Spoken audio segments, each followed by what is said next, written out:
Mesdames et messieurs, bienvenue à cette émission spéciale de Noël de TVRL. Ici Éric Rémy. Soyez la bienvenue. Nous sommes en direct de la résidence Soleil de Laval. Yeah!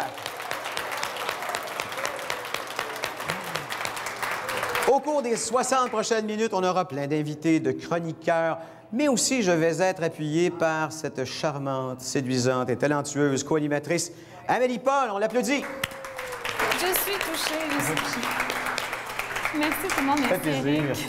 Alors, au cours de la prochaine heure, le rire, la joie et parfois même la nostalgie se côtoieront pour recréer cette réunion entre les générations, entre les jeunes, les moins jeunes et aussi les plus jeunes. Eh oui, il y en a de ceux-là.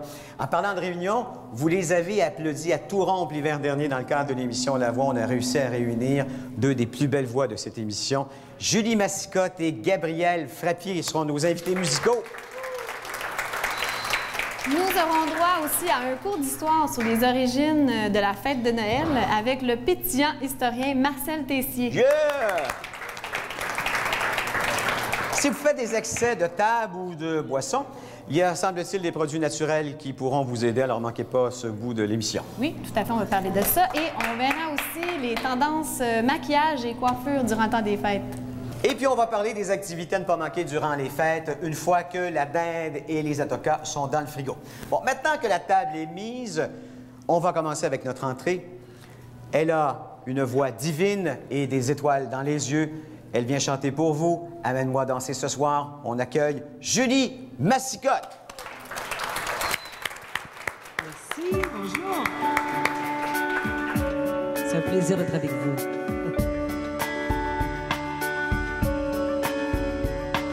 Aujourd'hui, ça fait 6 ans que nous sommes mariés.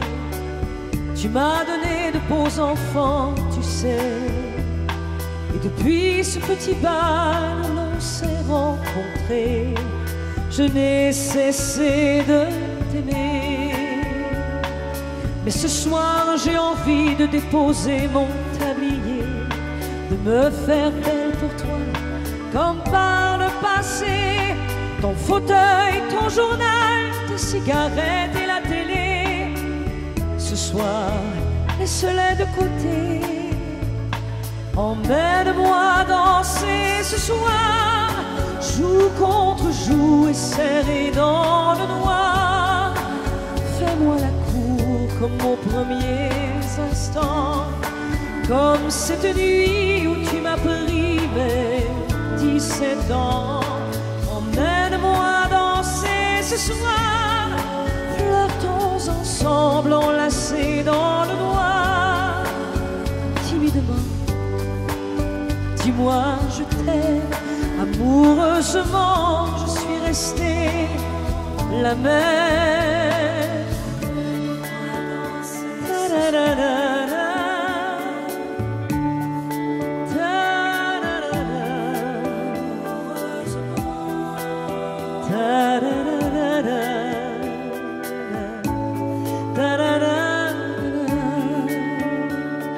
Mais ce soir j'ai envie de déposer mon tablier, de me faire belle pour toi, comme par le passé. Ton fauteuil, ton journal, tes cigarettes et la télé. Ce soir, laisse-la de côté. Là, savez-vous chanter avec moi? Emmène-moi danser ce soir. Joue contre joue et serré dans le noir. Fais-moi la cour comme aux premiers instants, comme cette nuit où tu m'as pris mes 17 ans. Emmène-moi danser ce soir. Flirtons ensemble enlacés dans le noir. Timidement, dis-moi je t'aime. Amoureusement, je suis restée la même. Ta-da-da-da-da. Ta-da-da-da. Ta-da-da-da. Ta-da-da-da. Ta-da-da-da.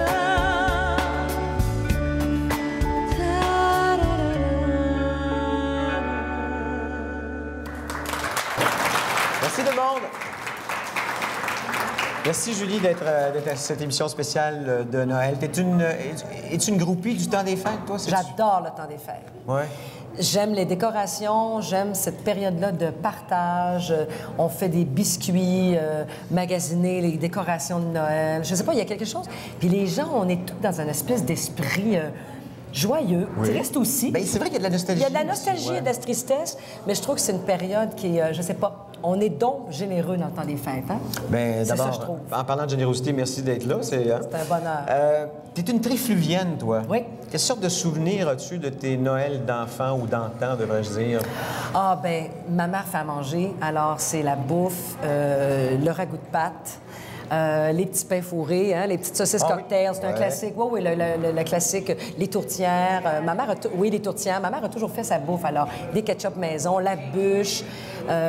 Écoute, c'est être en famille. C'est être en famille, c'est de passer des moments, puis de dire qu'on s'aime, puis prendre le temps de s'écouter. Est-ce que tes premières armes devant le public, c'était devant ta famille à Noël, tu chantais une chanson comme beaucoup d'enfants, ou toi, c'était ailleurs? Non, ça a été devant la famille à 8 ans, au 50e anniversaire de mariage de mes grands-parents. Et j'ai chanté « Voulez-vous danser grand-mère » une première fois à Capella. J'ai tellement aimé ça, je l'ai fait 7 fois après. Fait que là, ça a pris une de mes tantes qui a dit « Ça va être correct, Julie. » Et j'ai eu la piqûre pour ce métier-là. C'est là que c'est arrivé. Kapuskasing, Ontario, sur une scène à 8 ans. Toi et moi, ça fait quand même quelques années qu'on se connaît. Oui.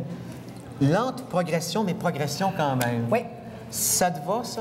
Parce qu'il y en a qui veulent tout de suite en haut. Moi, ça me va. Je referais la même chose. C'est mon chemin, c'est mon destin. Moi, je referais la même chose parce que j'ai constaté que je faisais ce métier-là pour rencontrer des gens. Je suis à la rencontre des gens. Je suis à la rencontre des chansons, mais je suis à la rencontre des gens. C'est ça qui compte pour moi. Et je fais des rencontres merveilleuses. J'ai un magnifique parcours artistique dont je suis très fière. Ça a été comment depuis que tu as été à l'émission La Voix? Parle-moi un peu de l'expérience en tant que telle. Bien, ça a été extraordinaire. C'est sûr qu'être vu par 2,5 millions à chaque semaine, ça change une vie. Les courses prennent plus de temps. Ça prend 2 heures pour aller chercher une peine de lait. C'est pas grave, j'aime le monde. Fait que moi, je jase aux gens. Non, c'est extraordinaire. Je voulais rencontrer un public. Tu sais, moi, je me surnommais la plus connue des inconnus parce que j'étais connue du public, du milieu, c'est-à-dire, mais pas du public. Alors, j'ai rencontré un public et c'est extraordinaire. J'ai réalisé que rentrer dans le salon des gens, tu rentres dans leur cœur. C'est vrai. Vraiment, et cette rencontre-là me réjouit. Je suis très heureuse de ça. Puis la réussite, c'est pas toujours ce que les autres pensent que c'est, hein? Non. C'est aussi un sentiment que l'on ressent soi-même. Absolument. Face à ce qu'on fait. Et c'est ça que j'ai réalisé, puis je trouve que je réussis très bien, et dans la vie, et sur ça. Et dans ma vie. Dans ma vie et dans la vie. Oui, c'est ça. Quand tu arrives à la finale puis que tu n'es pas choisi, il y a quand même un petit sentiment, une petite oui, peine, non? Mais je te dirais que je savais que je gagnais pas le concours. Instinct, feeling. Ça fait moi, 20 je ans le que je suis dans ce savais parce métier-là. qu'il y avait une espèce de tendance que ceux qui avaient déjà chanté, qui avaient une espèce de carrière plus professionnelle dont tu faisais partie, Oui. là, ils n'étaient pas choisis. Je partais avant. Je suis restée Oui, jusqu'à la fin. t'étais la dernière de tous J'étais la ceux-là. dernière, oui. Absolument. Alors, oui, il y a un pincement, mais au-delà de ça, je veux dire, avoir une opportunité de chanter, je le répète, devant 2,5 millions à chaque semaine pendant des mois, ça arrive une fois dans une vie. Alors, je peux pas regretter ça. Ça fait combien d'années que tu fais le métier, là? 20 ans. 20 ans. Tu en as rencontré des chanteurs et des chanteuses? J'ai chanté à peu près avec tout le bottin d'Union des artistes. Dis-moi des noms comme ça, tiens. Morane, Lara Fabian, Francis Cabrel, Ginette Renault. Mon Dieu, j'ai chanté. Etc. J'ai chanté même une chanson originale de Michel Legrand. Ça a été un grand bonheur. C'est Mario Pelchat qui m'a demandé de faire ça l'année passée. Puis là, tu as un nouvel album?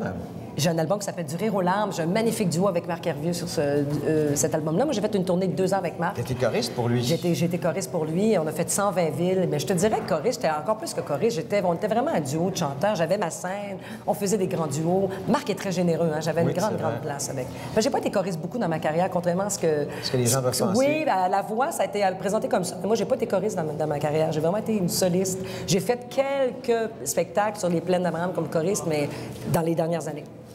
On va continuer à jaser ensemble tout à l'heure. Oui. Elle aura une autre chanson pour nous plus tard. Et aussi, j'aurais demandé à Julie et Gabriel une surprise que je vous réserve si vous restez à l'écoute de l'émission.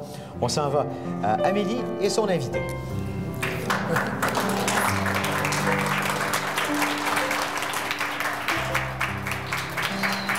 Avec notre vie mouvementée, parfois on est un peu déphasé à savoir ce qui est à la mode ou non. En tout cas, c'est mon cas, surtout en matière de maquillage et de coiffure. Alors, pour démystifier tout ça, on a avec nous Sophia de l'Académie de coiffure Sophia. Exact. Elle m'a dit de dire ça, Sophia, parce que son nom de famille est assez compliqué. Mais bref, Sophia Iannaciono. Bravo, Amélie! Wow! Hey, Pas pire. Donc, Sophia, moi, dans le temps des fêtes, je vais y aller très sécuritaire. Je vais garder les cheveux lousses et droits. Est-ce que c'est correct de faire ça? Bien, c'est sûr que quand on a déjà une belle chevelure en partant, ça aide énormément. La tendance va toujours à le look qui est en santé. Mais cette année, qu'est-ce qui se passe pour la tendance plus 2014? C'est des cheveux, d'ailleurs, plus comme les tiens. La séparation qui se tient plus dans le centre du visage et la texture est définitivement au rendez-vous. Donc, oui, ça fonctionne très bien, ton petit look d'aujourd'hui. Qu'est-ce que j'ai emporté aussi, qu'est-ce que je vais vous faire en démonstration? C'est un nouveau produit qui est sorti sur le marché. D'ailleurs, je suis sûre qu'il y a beaucoup de clients qui nous écoutent Moi, j'attendais que ça sorte, ce fer-là. Je l'avais vu dans une annonce, je pense, à la télé, mais il fallait commander tout ça. Oui. Et tout le monde attendait que ça sorte en magasin. Exactement. Et maintenant, il est rendu dans les grandes surfaces et dans certaines pharmacies aussi au Québec. Et les gens, c'est le délire. Tout le monde est très heureux de l'avoir. Je l'ai emmené, je voulais faire une petite une démonstration. C'est un beau cadeau de Noël. Oui, tout à fait. Donc, moi, en tout cas, si quelqu'un veut me faire un cadeau, il n'y a pas de souci. Maria, notre modèle, elle a la moitié de la tête avec les bouclettes. Oui, je vais vous faire la petite démonstration.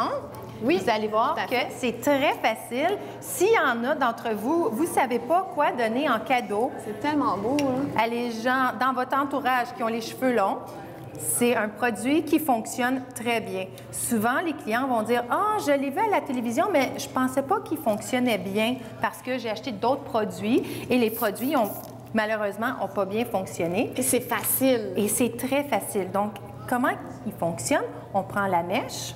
Moi, j'ai mis un petit peu de fixatif parce que dans le cas de Maria, le cheveu asiatique qui est très droit et aussi très long, on fait juste glisser l'appareil.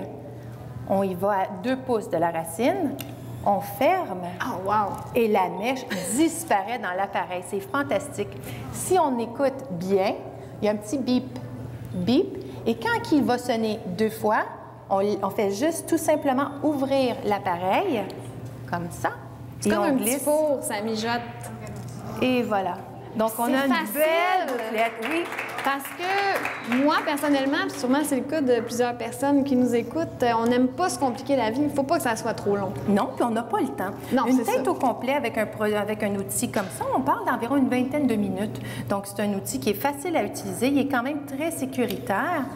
J'ai une jeune fille à la maison de 4 ans et une fois de temps en temps, quand on a des petites feintes, j'aime ça boucler juste un petit peu les pointes. Je veux utiliser ce produit-là parce que on peut régler la chaleur, donc je ne mets pas de la chaleur élevée. Et aussi, c'est sûr qu'on ne brûle pas ni le cuir chevelu ni les oreilles. Et pendant que tu termines les cheveux de Maria, est-ce que tu peux parler rapidement, parce qu'il reste peu de temps, mais les tendances au niveau du maquillage? Oui, les maquillages cette année sont encore très naturels et très simples. Au niveau des couleurs clés de 2014, c'est définitivement les prunes. Donc, tout ce qui est prune, aubergine, violet, beaucoup au rendez-vous. Par contre, qu'est-ce que je vais recommander pour les gens qui vont tenter d'utiliser les violets? C'est d'aller avec une base. Lise Wattier, elle a une belle paillette de couleurs au niveau des bases qui fait que le violet va ressortir et il ne va pas s'envoler sur la paupière qui est plus grande. Ça va rester... Je porte du violet en ce moment, donc je ne savais pas, mais je suis très à la mode. Oui, vous êtes très à la mode. Merci, Maria. Merci beaucoup. Ça nous a fait un grand plaisir. Bon temps des fêtes.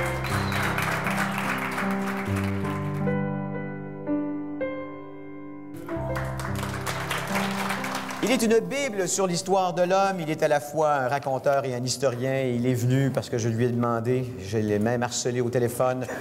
Marcel Tessier, merci d'être là. Bonjour, mon beau Éric. Bonjour. Comment ça va? Ça va bien. Plaisir de te voir. Content de te voir. Merci, Mon Marcel. Dieu, c'est que de beaux souvenirs. Que de beaux souvenirs quand je te vois. C'est vrai, moi aussi. Toujours du plaisir quand on se rencontre, toi et moi. Oui, mon cher. Puis j'aime la façon que tu racontes l'histoire. Puis je te demandais de venir. Puis ça fait 100 fois que tu la racontes, cette histoire-là, mais l'histoire de Noël, parce que j'adore. Et sais-tu quoi? J'ai fait une petite recherche. Oui. Parce que j'ai voulu savoir un peu l'origine de Noël et j'ai vu les Saturnales. Explique-moi ça, c'est quoi les Saturnales? Oui, autrefois, en Turquie, en Orient, on fêtait les Saturnales, avec les Romains aussi, un peu plus tard. On s'envoyait en l'air, on faisait des bêtises, on faisait même des péchés. Comme maintenant. Ah, très, très grave. Puis à un moment donné, il y a un pape qui est arrivé et qui a dit, ça va faire. Quand la chrétienté s'est installée, il s'est dit, moi, je vais faire du 25 novembre, des Saturnales, la fête de la naissance de Jésus. Il y en a que ça choque quand on dit ça. Coudonc, c'est pas tout à fait vrai qu'il est né le 25. Ben, écoute, Jésus est né, mais la date a été fixée par un pape. Donc, ça a remplacé les Saturnales païennes des Romains en premier. Bien sûr, dans le christianisme, à un moment donné, il est arrivé toutes sortes d'affaires, puis on dit Jésus, puis ça a pris l'ampleur, et puis tout ça. Mais on a conservé de Noël quand même une fête très, très spirituelle. Aujourd'hui, c'est un peu moins ça. Oui, c'est pas mal plus commercial. Et ça a donné naissance à un paquet d'affaires. Le Père Noël. Oui, c'est vrai. Ah, le Père Noël. Mais le Père Noël, au départ, c'était Saint-Nicolas. C'était Saint-Nicolas. C'était Saint-Nicolas en Asie mineure, avec justement tout ce qu'il y a autour de la légende de Saint-Nicolas et le Père Fouettard. C'était qui, lui? Ah, le Père Fouettard! Il suivait le Père Noël, c'est-à-dire Saint-Nicolas, et puis quand les enfants avaient été tannants, un petit coup de fouette. Voyons donc. Hey, c'est pas comme aujourd'hui, hein? On ferait plus ça, il y aurait un DPG. Oui, il y a plein de DPG. Alors, le Père Noël, Saint-Nicolas est arrivé aux États-Unis à peu près vers 1822. C'est un philosophe qui, à un moment donné, a écrit un poème pour son petit-fils, OK? Et puis, avec un dessin, et puis, il peignait Saint-Nicolas, dans le fond. Alors, lui, il l'a appelé Santa Claus. Santa Claus. OK. Alors, ça fait Père Noël. Et ça s'est répandu. Puis là, c'est sûr, les Américains ont pris ça. Comment ça se fait que ça s'est rendu aux États-Unis? Il y avait des Hollandais qui possédaient Amsterdam dans le temps, hein? Aux États-Unis, New York, ça. Alors, ils ont apporté avec eux cette légende de Saint-Nicolas et cette culture. Et ce Père Noël-là, celui qu'on connaît avec l'habit rouge, la barbe blanche, la fourrure, c'est celui de la publicité de Coca-Cola? Coca-Cola, 1931. Un certain Nast qui a tout pris ça, puis il en a fait un icône. Et c'est de là qu'est partie l'histoire du traîneau, puis des reines. Des parce que reines, c'était pas ça avant. C'est ça, du philosophe. Maintenant, nous autres, au Québec, le Père Noël, il est plus récent qu'aux États-Unis.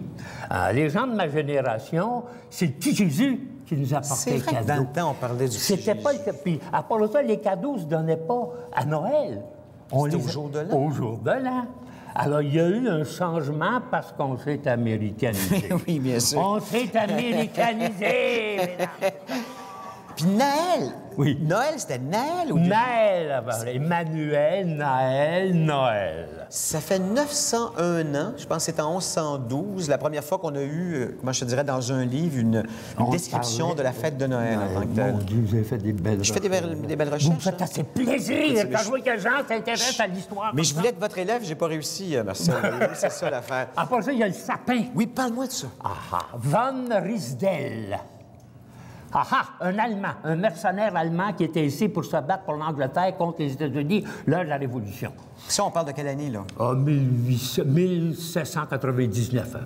Et là, à un moment donné, sa femme, une belle femme, est dans le château du gouverneur Hamilton à Sorel. Elle s'ennuie de l'Allemagne. Elle dit à son chum, j'aimerais avoir un sapin, mon chéri. Elle a dit ça? Elle a dit ça. Fait que lui, il est sorti dans le bois, il a coupé un sapin, puis il l'a mis dans sa maison. Fait ça, c'était la première fois qu'un gars passait un sapin à sa femme? Les femmes, ça faisait longtemps qu'ils en passaient à leur chum. Alors, c'était l'histoire du sapin de Noël, et ça s'est répandu, bien sûr, un peu partout. En premier, en Allemagne, en Alsace, c'était des pommes, des oranges. Aujourd'hui, c'est des boules, des petites boules. Il y a aussi toutes sortes de chansons autour de Noël. Hein? Comme? La Vierge à la crèche, vous connaissez ça? Non. Dans ces loges blancs, fraîchement cousus, la berge versait son enfant Jésus. Lui gafouillait comme un nid de mille... Ah, moi, j'ai chanté de même toute ma vie. Raconte-moi cette histoire de cette chanson-là. Mais c'est petit Jésus. qui est dans la crèche. Et sa mère veut l'endormir. Mais lui, il trouve ça tellement beau, puis il regarde les étoiles, puis il regarde tout ça, qu'il ne veut pas s'endormir. Et là, la Sainte Vierge est triste, bien triste, de voir son Jésus qui ne s'endort pas. Puis ma mère continue à le bercer, continue à le bercer. Puis là, il s'endort dans les bras de sa mère. On appelle ça la Vierge à la crèche. C'est une très, très vieille chanson folklorique. La chanson de Noël par excellence, c'est le Minuit chrétien. Ah, mon Dieu, Tu l'as chanté, Marcel? Ah, bon, longtemps. Oui. Chaque année, c'était mon père, chantait Minuit chrétien dans la paroisse à Saint-Henri. C'était un ténor. Moi, j'étais une basse.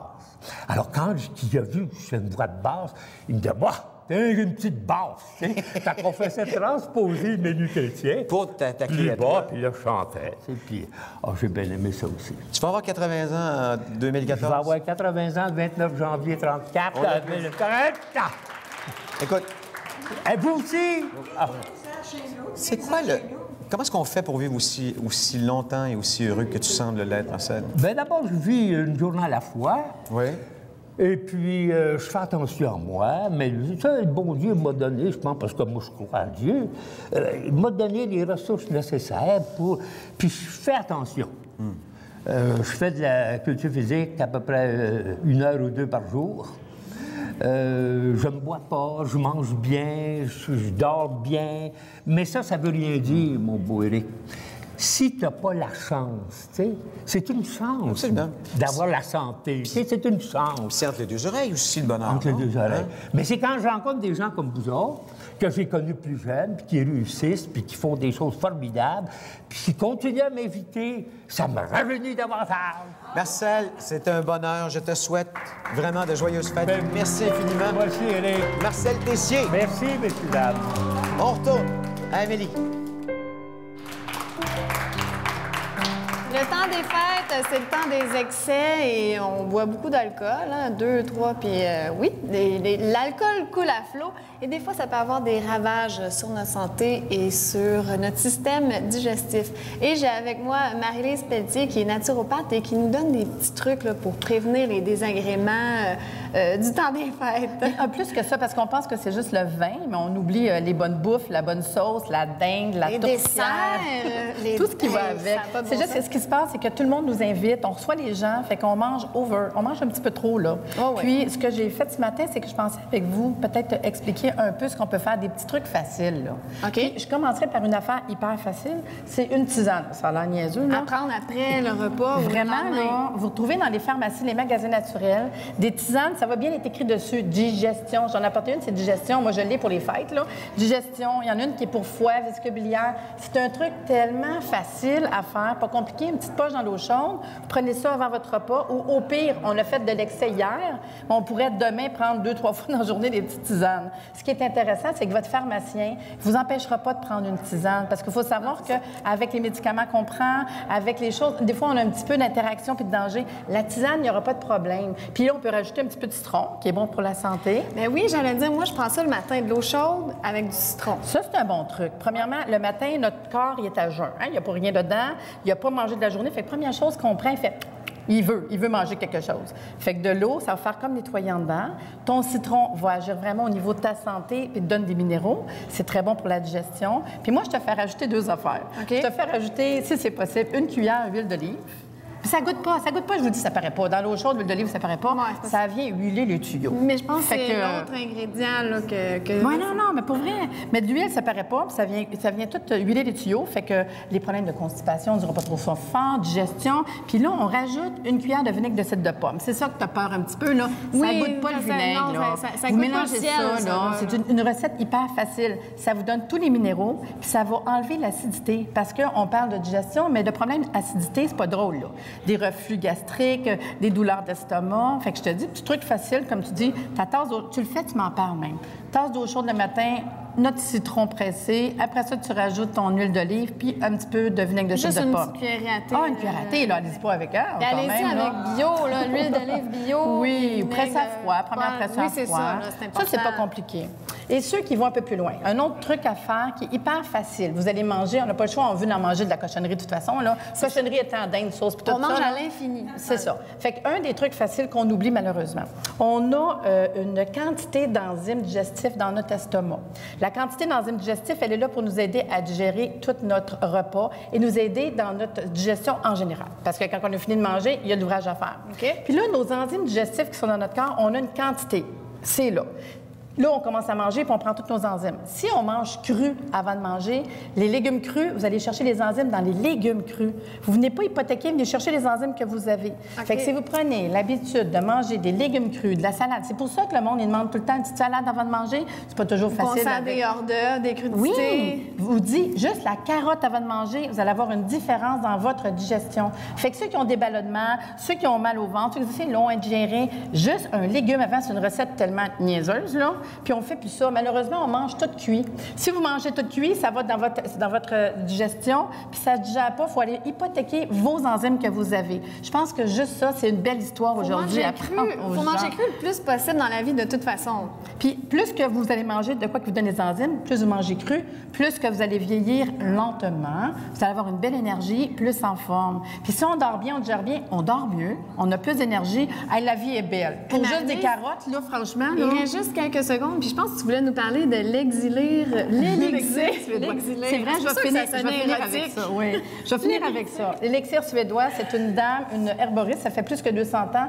Elle a inventé un mélange de 49 plantes amères. Puis ce mélange-là, moi, c'est ce que je recommande avant, pendant, puis après le party de Noël. Puis vous allez voir, ça passe super bien. Hey, c'est vrai, j'ai ma bouteille d'eau, je voulais l'essayer. On va goûter. On va goûter. On est-tu capable d'ouvrir ça en 4e vitesse? Ah oui, j'avoue, je ne sais pas si on va avoir À TV, je prends mes dents. Mon Dieu Seigneur. Au pire, je vais le faire devant vous. Ah, je vais l'ouvrir, je suis pas capable. Ah, je vais l'ouvrir. Il reste combien de temps, là, les amis? On a fini, on a fini. On a fini. OK, Ben, vite, je me dépêche, je te le mettre. Oui. Merci, On finit, là. Maryse. Ben, Oui, c'était le fun. Joyeux Noël, bonne année, tout le monde. C'était super le fun.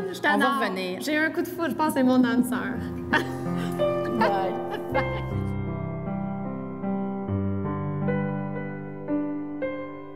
Elle nous a fait le cadeau de Noël de ce nouvel album Tout chaud, un album qui est, comme je te dirais, c'est toute ton expérience, toute ta vie, c'est tes chansons en même Ma temps. personnalité, je dirais du rire aux larmes, ça me ressemble. Dans une Oui. même conversation, je peux pas dire du rire aux larmes. Comment est-ce qu'on fait pour choisir les chansons d'un album comme celui-là? C'est les rencontres avec le cœur. Et je me dis toujours, quand les gens vont l'écouter, je veux que ça touche. Je veux aller chercher les gens. Moi, c'est toujours ça. Alors, Rire aux larmes, c'est ça? Il est en magasin en ce moment. Et tu nous chantes de cet album? Ah, quelque chose de plus grand. On l'écoute. Julie Massicotte.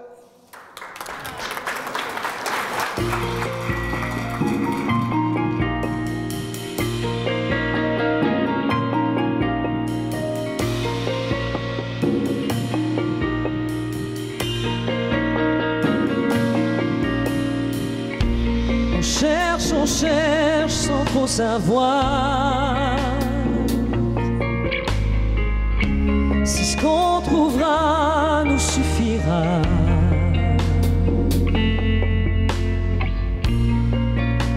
On court, on s'essouffle, mais au bout de la route demeurent nos doutes. Tout est provisoire, est dérisoire.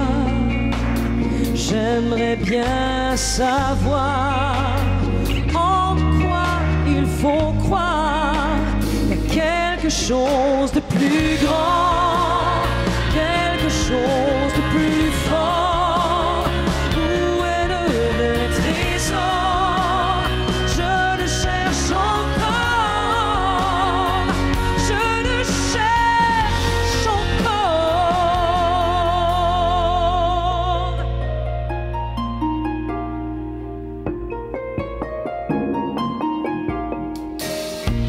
On en veut toujours un peu plus. On est humain, c'est notre nature.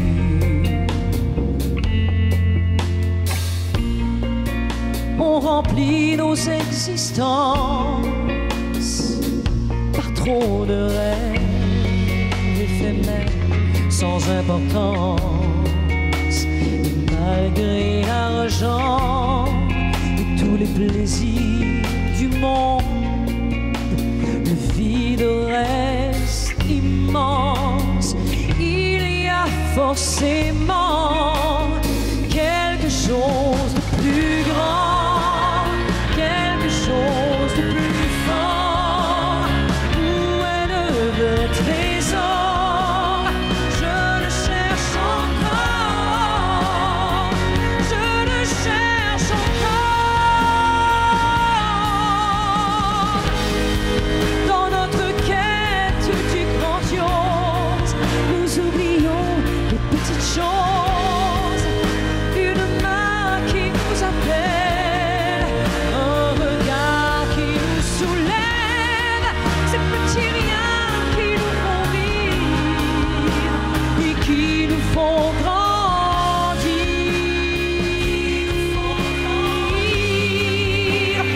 Ils font s'aimer encore, ils font s'aimer plus fort.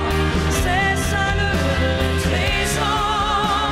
Il n'y a rien de plus grand, il n'y a rien de plus fort.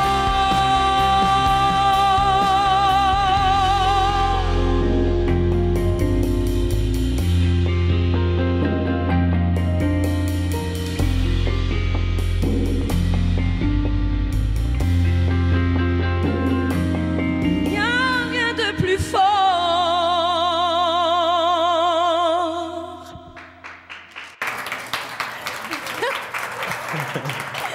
Quoi faire durant le temps des fêtes? Eh bien, Younes El Moussir est avec nous justement pour nous parler des activités organisées à Laval durant le temps des fêtes qu'on peut faire en famille, seul, Ou en couple. groupe d'amis. Je suis très Oui, oui. heureux d'être avec toi. Moi aussi, t'es Ben, resplendissant.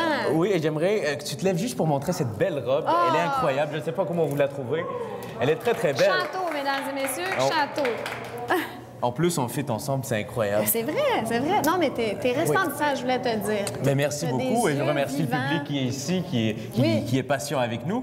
Et je vous parle aujourd'hui des activités qu'on peut faire dans le temps des fêtes. Plusieurs personnes se posent la question, qu'est-ce qu'il y a à faire? Il y a beaucoup de places qui ferment. Par exemple, les centres d'achat ferment le 25, il y a certains magasins. Donc, on se pose toujours cette question-là.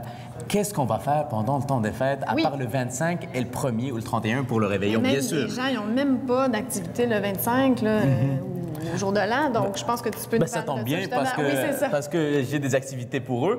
D'abord, je vais commencer avec la programmation spéciale pour le temps des fêtes dans les bibliothèques à Laval. OK. Donc, il y a une programmation spéciale qui est proposée aux citoyens, les jeunes surtout, mais les gens un peu plus âgés aussi. On leur raconte des histoires, il y a des pièces de théâtre, des ateliers, des activités qui sont proposées, mais vraiment dans toutes les bibliothèques ici à Laval. Pour Ah oui, avoir hein. plus d'informations, là, vous allez sur le site Internet de la ville de Laval et vous allez voir la section activités. Vous allez pouvoir vous y rendre. Et l'année passée, il y a un groupe de jeunes qui ont tourné une vidéo et on peut voir toutes les activités qu'ils font. C'est incroyable, c'est très, très passionnant. Ah, c'est fun. Puis c'est un petit peu plus intellectuel. On en apprend beaucoup sur notre culture, sur l'origine de Noël, comme on l'a vu un petit peu tantôt avec M. Tessier. On en apprend sur nos parents, nos grands-parents, comment, même si je viens pas d'ici, hein. Je viens d'ailleurs, mais ça reste très, très intéressant. Et c'est ouvert tous les jours à part Noël et jour de l'an, les bibliothèques, je veux dire? Tout à fait. Pour avoir les détails vraiment pour les heures d'ouverture, il faudrait vraiment aller visiter le site Internet de la OK. Ville de Laval ou le site Internet des bibliothèques pour avoir plus d'informations là-dessus également. Je vous parle aussi du Centre de la nature de Laval. Notre Centre de la nature de Laval qu'on aime tant. Bien, c'est possible de faire des activités là aussi. C'est ouvert. C'est beau. Bien, on voit déjà, il y a des, Oui, c'est ça. On a des fans fans du centre ici. sportif, pas centre sportif, mais centre de la Centre nature de de la Laval. nature. Et ce que les gens ne savent pas, c'est que la ferme qui se trouve au centre de la nature est toujours ouverte tout l'hiver. Hein? Ça ferme pas, ça ferme pas l'hiver. Donc, des fois, c'est agréable d'aller faire un petit tour. Et là, je vous dis une série d'activités qu'on peut faire au centre de la nature de Laval. On peut faire du ski de fond, de la raquette.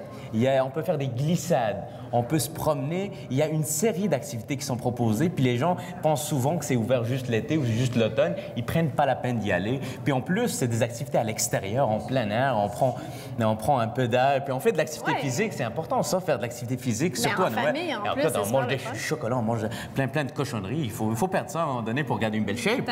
Tout à fait. Et je vous parle aussi du party de Noël qui va être organisé le 25. Si vous faites rien le 25, je vous invite à y aller. Ça se passe au centre de congrès Le Palace sur le Corbusier ici à Laval, le 1717 boulevard Corbusier. C'est une soirée dansante avec un orchestre, puis il va y avoir un buffet, puis de la bouffe, puis des fruits de mer, des plats froids, des plats chauds. C'est de toute beauté. Je vous invite à y aller le 25. Ça coûte 49 $ pour les adultes, 25 $ pour les enfants. L'année passée, c'était plein. Hey, c'est pas cher, là. Tu sais, quand tu dis que tu n'as pas à faire un réveillon à la maison, faire l'épicerie... Mais c'est surtout ce qui vient avec. C'est vraiment beaucoup de manger un orchestre, de la musique, cette party. C'est incroyable. Ça se poursuit jusqu'à minuit, de 17h à minuit. Ça, c'est pour le spécial Noël, le 25 décembre. Et il y a le réveillon du jour de l'an qui se passe à la même place aussi. Ça, c'est 140 $ pour les adultes, 75 $ pour les enfants. Ça commence dès 18h et c'est bar ouvert. Wow! Ouais. Ça, c'est le fun des bars ouverts. Ah, je sais pas, moi je suis un ange. Tu connais pas, tu vois pas, toi. Ah oui, je le sais bien. Vous voyez pas l'auréole ici? Oui, donc je vous invite à y jeter un petit coup d'œil. C'est très intéressant. On rencontre beaucoup de monde qui viennent d'ailleurs aussi. Donc c'est dans cet esprit d'activité-là qu'on a beaucoup de plaisir. On ira faire un tour ensemble.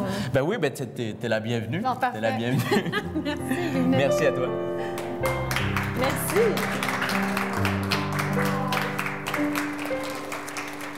Non seulement son histoire, mais sa voix vous a touché, justement, à l'émission La Voix l'hiver dernier. Ça a été un coup de foudre entre elle et moi, artistique, bien sûr. Elle est accompagnée de son musicien Mathieu Bessette. Et je lui ai demandé de faire un petit spécial. Elle vous chante pour vous, pour nous, à ce spécial Amazing Grace, Gabrielle Frappier.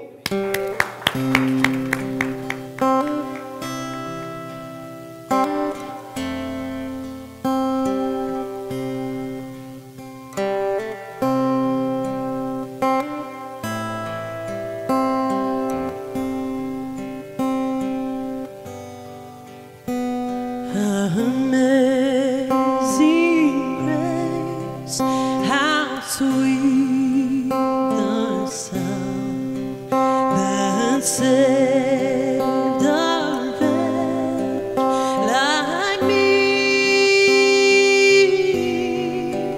I once was lost, but now I'm found. Was blind, but now I see. 'Twas grace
like me.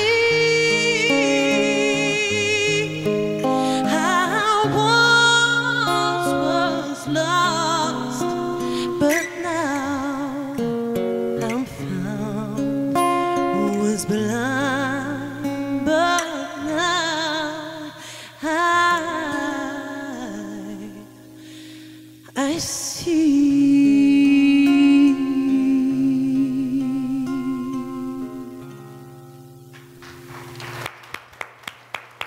Merci, Mathieu Bessette. Merci tout le monde. Je l'ai dit en présentation, Gabrielle, j'ai eu un coup de foudre artistique avec toi. On va peut-être juste un peu raconter comment est-ce qu'on s'est rencontrés, toi et moi. C'était il y a quoi? Cet été, c'est tout ça? Je pense que c'était fin mai. Fin mai? En fait, moi, je sortais j'étais très malade. C'était ma première fois que je recommençais à chanter. Puis, tu étais là avec ta femme. Puis, on a fait pour ma une nièce. fondation. Et Pour ta ma nièce, parce que ma nièce a une école qui s'appelle Trouve ta voix. Exactement. Non, c'est Chante ta voix, excusez-moi. Chante ta voix où elle donne des cours de chant à des gens qui viennent de quartiers un peu plus défavorisés. Absolument. Puis toi, elle t'avait demandé de venir chanter. Tu l'as fait gracieusement. Puis ce soir-là, ben moi, j'animais. Puis écoute, je sais pas, mais le courant passé, toi puis moi, Ben oui. ça a été... Ben oui, mais moi, je suis une grande fan de toi. Oui, là. c'est ça. Tu m'as dit que tu me regardais dans le temps à la télévision. Je suis une grande fan de bien du monde. Là. Souvent, les gens vont dire, mon Dieu... Hey, groupie, pas mal. Ben, il y a beaucoup de gens avec qui Tu connais. je connecte. Mais particulièrement toi, parce que je sais que, bon, on a un peu la même sorte de pensée. Oui. Et puis, je t'ai suivi beaucoup avec M. Showbiz. Ben oui, me regardais. Là, ben oui, à tous les jours. T'avais pas d'autre chose à faire, quoi? Non. Non, c'était ça. J'allais à l'école en musique, parce que je regardais ça soit le soir ou soit le matin, dépendamment où étaient mes cours. Mais Ouais. ton rêve, c'était de faire ce métier-là. Ce que tu fais aujourd'hui, c'était ça depuis que tu es tout petite? Oui, absolument, absolument.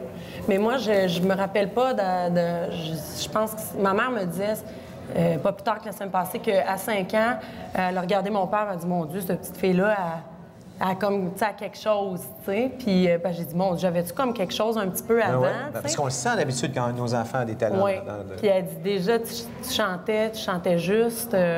Mais écoute, je suis pas témoin, là. Je m'en rappelle pas, mais ça fait longtemps. Ça fait longtemps. Puis, qu'est-ce qui t'a amené dans ce métier-là? Parce que nous, on t'a découvert grâce à la voix, mais avant la voix, tu as eu tout un circuit, là. Je veux dire, tu as appris ton métier, on appelle ça sur le tas. Oui, absolument. Bien, je le disais tout à l'heure, là, Décibel, quand j'avais 13 ans, à TVA. J'en ai fait beaucoup d'autres après. J'ai été choriste sur des plateaux de télévision. Je fais on dit des jingles. Oui, c'est des ritournelles publicitaires. Exactement. Donc, je fais des ritournelles publicitaires. J'ai un duo, j'ai fait des bandes. Je fais beaucoup de studios. En fait, je fais on appelle ça du backing track. Je fais les trames de base là, avec ma voix. Donc, ils prennent ces voix-là, cette chanson-là, puis ils vendent ça à des artistes. Parle-moi de ton année 2013 après la voix, ça a été quoi?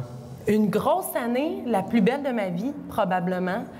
Beaucoup de changements, beaucoup de tournures en dedans de moi. Et puis, oui, effectivement, je t'ai vu un peu, je t'ai vu aller. C'est-à-dire que c'est une transformation de l'intérieur. Est-ce qu'on peut dire ça? Absolument. Mais on sait que quand on change de l'intérieur, c'est inévitable que l'extérieur va changer. Bien sûr.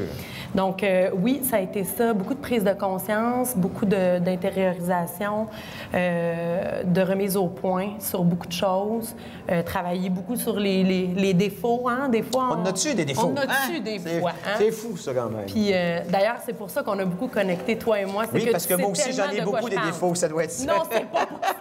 Non, mais c'est qu'on sait qu'on est dans un travail. Oui, on a fait un travail sur... Un cheminement personnel et spirituel. Exactement. À des moments de nos vies, je pense, corrige-moi, je me trompe, mais où c'était nécessaire. Ça te fait quoi chanter devant le public comme ça? J'adore ça. Je les trouve beaux, là. Par chance que j'ai mis ma belle robe. Oui, tu es tout à fait dans le ton avec oui, puis c'est toujours le fun d'être... Tu sais, chanter, c'est un privilège. On peut chanter dans notre salon, dans notre douche, mais quand tu peux chanter devant des gens, leur faire vivre des émotions, ça n'a pas de prix. Tu sais, on est plus chanceux que la moyenne des gens qui voudraient peut-être communiquer leurs émotions, mais Là, moi, je peux le faire en chantant. Tant mieux et je vous remercie d'être là. Je vais vous demander de l'applaudir parce qu'elle est venue de quand même assez loin, t'es occupée. Enfin, Éric, je vais le faire pour toi. Merci infiniment, Gabriel. Plaisir, Puis on se retrouve tout à l'heure parce que je leur ai demandé à Julie et Gabriel vraiment quelque chose d'assez difficile quand même. Alors, manquez pas ça, une primeur tout à l'heure en ondes dans le cadre de cette émission spéciale de Noël de TVRL.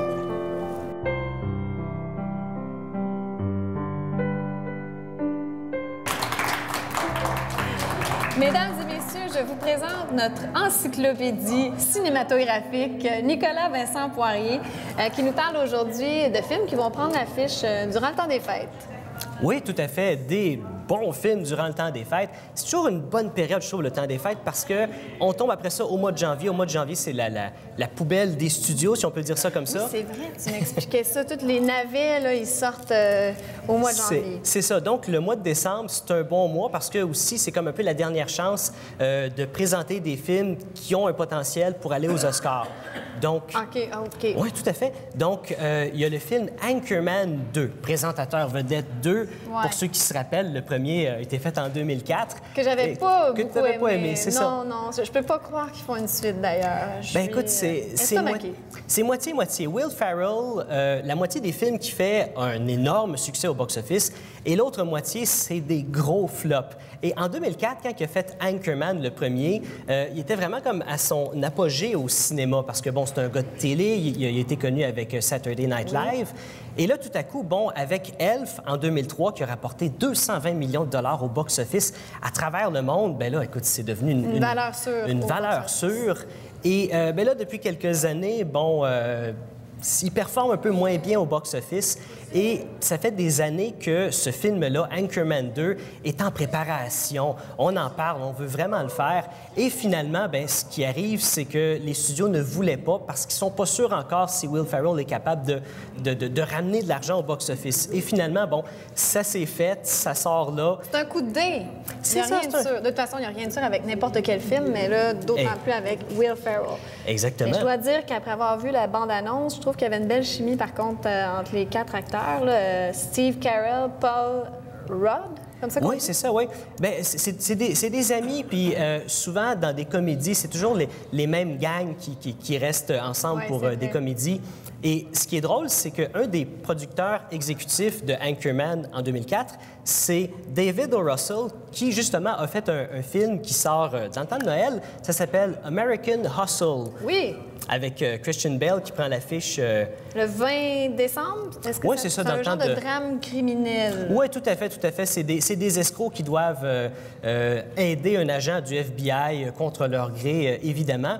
Et ce qui est drôle, c'est qu'à Hollywood, il y a une liste qui sort à chaque année, et c'est une espèce de liste noire des scénarios. Pas une liste noire des scénarios, des mauvais scénarios, mais plutôt des scénarios excellents selon les normes de l'industrie, mais qui n'ont jamais encore été produits. Et ce film-là en faisait partie.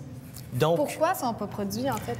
Pour plusieurs raisons. La première, c'est que quand on produit un film qui coûte 50 millions à faire, bon, aller chercher les 50 millions, il faut que tu aies un bon argument. On a Brad Pitt, Angelina Jolie, un acteur ou une actrice connue qui va rapporter de l'argent au box-office. Mais si le film perd sa vedette, bien là, qui va investir en n'étant pas trop sûr exactement de qui va être la vedette et combien le film va rapporter? On peut revenir encore à l'exemple de Will Ferrell. La moitié du temps, ses films rapportent beaucoup. L'autre moitié du temps, non. Donc, c'est toujours un peu 50-50 quand tu es avec lui. Mais là, dans ce film-là, on a des valeurs sûres. Là. Oui, tout à fait. Bell, Bradley Cooper, Amy Adams, Jennifer Lawrence. Ça va bien, son affaire. Ça va bien. C'est qui joue dans Hunger Games en ce moment, au cinéma. Je ne sais pas si vous avez entendu parler. Mais ce qui est drôle avec Christian Bale, c'est que en 2004, il a fait le film Le Machiniste et il a perdu pas loin de 100 livres. Il était rendu à 110 livres pour le rôle. Et dans celui-là, il a pris 40 livres pour son personnage. Vraiment, il change... drastiquement. Exactement, pour son rôle. Et le réalisateur, celui qui a fait ce film-là, il est contre un peu l'idée d'une histoire avec des scénarios déjà écrits d'avance. Lui, c'est vraiment comme les personnages qu'il trouve intéressants. Donc, la plupart des dialogues dans ce film-là, American Hustle, sont improvisés. Et même quand on lui a demandé, mais tu sais, qu'est-ce qui arrive si ça marche pas avec le reste de l'histoire? Ce qu'il disait, c'est, ben c'est pas grave. Moi, ce qui m'intéresse, c'est les personnages. Oh, wow, donc, c'est spécial. on va regarder à quoi ça ressemble. Wow, OK. Et en terminant rapidement, The Wolf of Wall Street, une comédie noire qu'on appelle? Oui, une comédie noire basée sur un fait vécu. C'est un vrai arnaqueur qui a passé 22 mois en prison, qui a arnaqué les gens pour des centaines de millions de dollars. Leonardo DiCaprio.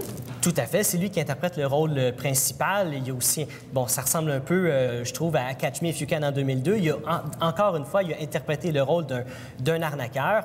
Et on n'était pas sûr que le film allait sortir durant le temps des fêtes. On pensait au début que c'était au mois d'octobre. Là, ça a été repoussé. Il y a des rumeurs comme quoi le film n'était pas terminé et que là, Martin Scorsese, qui est le réalisateur, se dépêchait à terminer le montage. Mais bon, ça va bien sortir dans le temps des fêtes. Et 25 décembre. Oui. Je crois que c'est le 5e film de Martin Scorsese et Leonardo DiCaprio ensemble. Oui. Alors, The Wolf of Wall Street.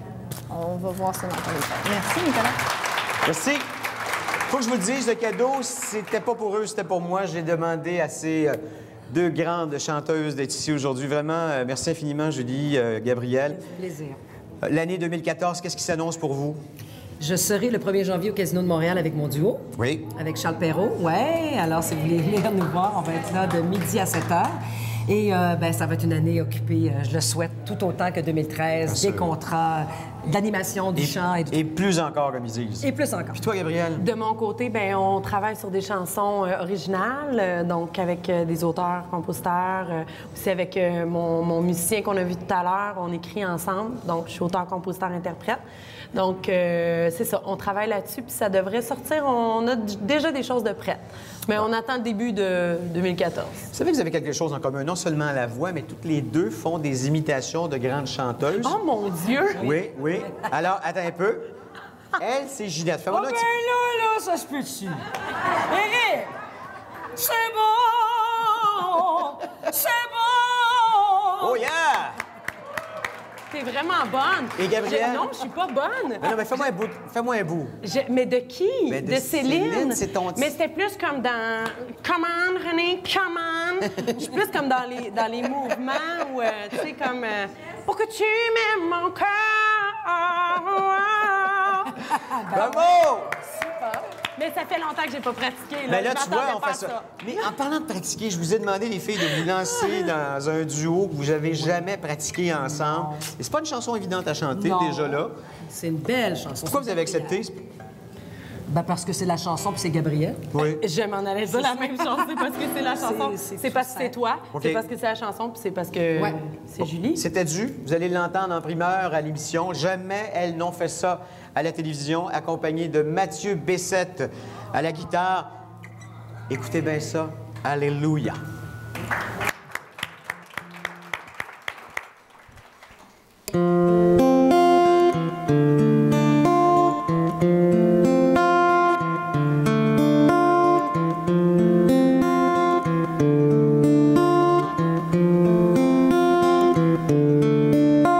I heard there was a secret chord that David played and it pleased the Lord. But you don't really care for music, do ya? Well, it goes like this: the fourth, the fifth, the minor fall and the major lift, the baffled king composing hallelujah, hallelujah, hallelujah, hallelujah, hallelujah.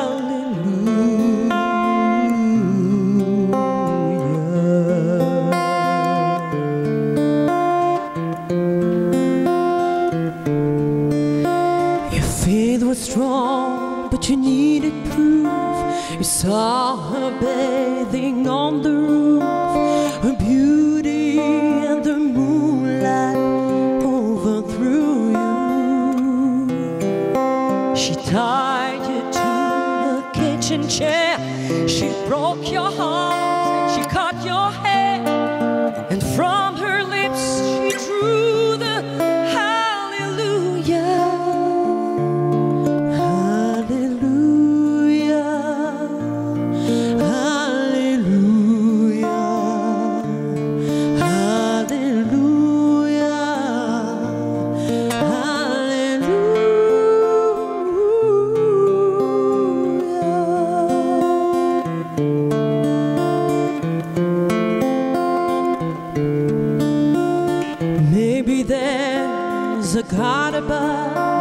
But all I've ever learned from love was how to shoot somebody who outdrew you. It's not a cry you can hear at night. It's not someone who's seen the light. It's a cold and it's a broken hallelujah. Hallelujah. Hallelujah.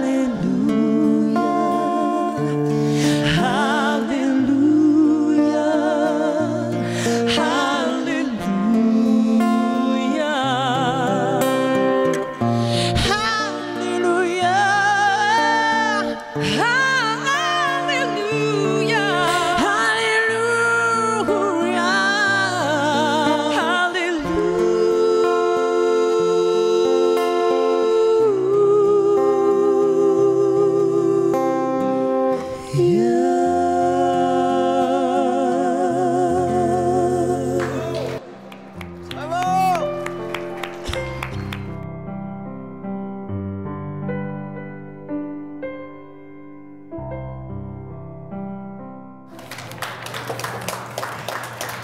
En terminant, un petit quiz pour toi, Amélie.